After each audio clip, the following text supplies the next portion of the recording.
L'observance du sabbat, le septième jour, est l'un des 10 commandements d'Exode 28, 11. Souviens-toi du jour du sabbat pour le sanctifier. Tu travailleras 6 jours et tu feras tout ton ouvrage.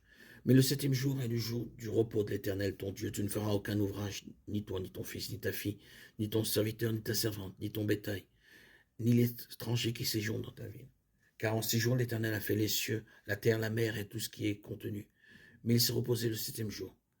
C'est pourquoi l'Éternel a béni le jour du sabbat et l'a sanctifié. Nulle part dans le Nouveau Testament le dimanche n'est appelé sabbat chrétien. Les chrétiens ne sont jamais obligés de cesser de travailler le dimanche. Le dimanche est le jour de culte chrétien parce que Jésus a ressuscité des morts le premier jour de la semaine. Luc 24, 1. Les premiers chrétiens avaient pour habitude de se réunir le dimanche, Acte 27. Mais même à cette époque, aucun commandement du Nouveau Testament n'établit le dimanche comme jour de repos ou de culte.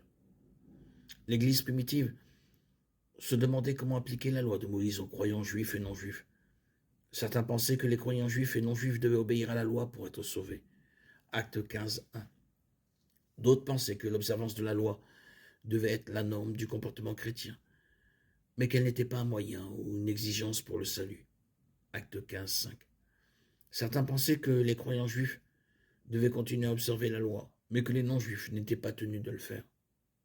Et certains pensaient qu'aucun croyant juif ou non-juif n'était obligé d'observer le sabbat ou toute autre loi de l'ancienne alliance. L'apôtre Paul tombe dans cette dernière catégorie. Romains 14, 5 nous dit « L'un regarde tel jour comme plus sacré qu'un autre, l'autre regarde tous les jours comme s'ils étaient égaux, que chacun d'eux ait une pleine conviction en son esprit. » En d'autres termes, l'observance du sabbat n'est pas une question morale, mais une question de préférence personnelle et de liberté. On ne peut pas imaginer Paul dire « tel homme est fidèle à sa femme, tel autre a plusieurs maîtresses », que chacun ait dans son cœur une ferme conviction de ce qu'il doit faire. Si une personne veut observer le sabbat, le samedi ou le dimanche comme une pratique saine, c'est bien, mais c'est une décision personnelle. Colossiens 2, 16, 17 nous dit que personne donc ne vous juge au sujet du manger ou du boire, ou au sujet d'une fête d'une nouvelle lune ou des sabbats. Ces choses ne sont que l'ombre des choses à venir. Mais la réalité est en Christ.